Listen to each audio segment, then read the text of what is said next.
Assalamualaikum warahmatullahi wabarakatuh. Perkenalkan, nama saya Bakri. Dan saya atas nama Gedung. Dan saya atas nama Muhammad Rizky Irananda. Kami dari kelompok 9 ini membahas tentang skala maturity dari framework COBIT. Skala kematangan COBIT membangun tata kelola TI unggul. Presentasi ini akan menguraikan model kematangan COBIT, Control Objectives for Information and Related Technology, sebuah kerangka kerja tata TI global. Kami akan membahas bagaimana model ini membantu organisasi mengukur kapabilitas proses TI untuk meningkatkan nilai bisnis dan mengurangi risiko. Memahami model kematangan COBIT. Yang pertama, pengukuran kematangan. Mengukur tingkat kapabilitas proses TI organisasi saat ini dari 0 hingga 5 dioptimalkan. Yang kedua, penetapan target. Identifikasi status yang diinginkan untuk memandu upaya peningkatan tata kelola TI. Yang ketiga, roadmap peningkatan. Menyediakan peta jalan untuk peningkatan berkelanjutan, mendorong pengambilan keputusan berbasis data. Yang keempat, alokasi sumber daya. Membantu alokasi sumber daya TI yang lebih efektif dan efisien. Tingkat 0, non-existent atau tidak ada.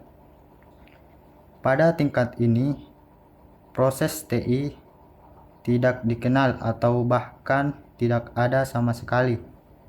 Operasi TI berjalan secara kacau dan sangat ad hoc,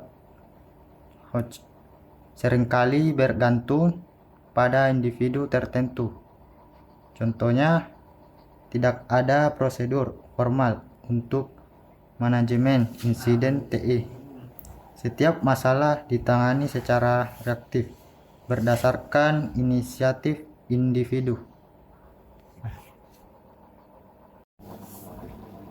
Nyalamin tadi. Tingkat 1. Intial atau AD hoc. Awal atau HD hoc. Karakteristik proses TI adalah tetapi belum didokumentasikan atau distandarisasi, berjalan secara informal. Operasi sangat bergantung pada upaya atau pahlawan individu yang memiliki pengetahuan khusus, bukan sistem. Contoh, pengelolaan akses pengguna dilakukan secara informal oleh administrator tanpa daftar periksa atau kebijakan baku. Tingkat kedua, repeatable but intuitive. Dapat diulang tapi intuitif. Pada tingkat ini proses dasar dapat diulang karena pengalaman dan pengetahuan kolektif. Ada kesadaran akan kebutuhan prosedur, tetapi belum diinformalisasi dalam dokumentasi tertulis. Contoh, tim operasional tahu cara melakukan backup data, namun prosedur rinci tidak tertulis dan dapat bervariasi antar individu, menyebabkan potensi deviasi. Tingkat 3, definite process, proses terdefinisi. Yang pertama ada dokumentasi lengkap. Semua proses TI didokumentasikan dengan jelas, distandarisasi dan dikomunikasikan ke seluruh organisasi.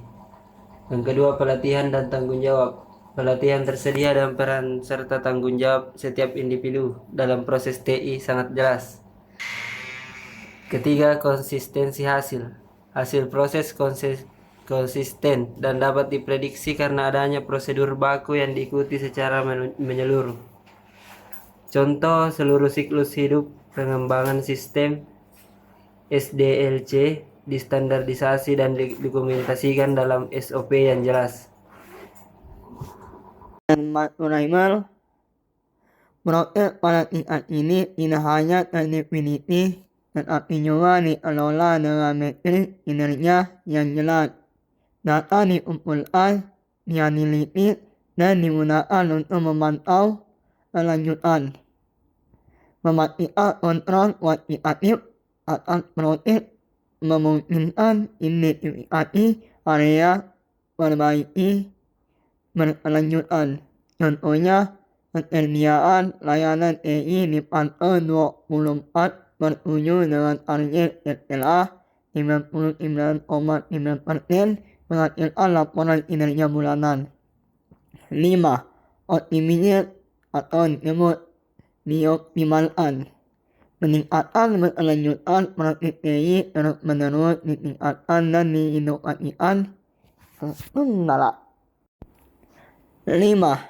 Optimisir atau disebut dioptimalkan. Peningkatan berkelanjutan proses TI terus-menerus ditingkatkan dan diinovasikan melalui analisis prediktif dan adaptasi cepat. Otomatis canggih. Penerapan otomatisasi yang komprehensif didukung oleh AI dan teknologi terbaru untuk efisien maksimal.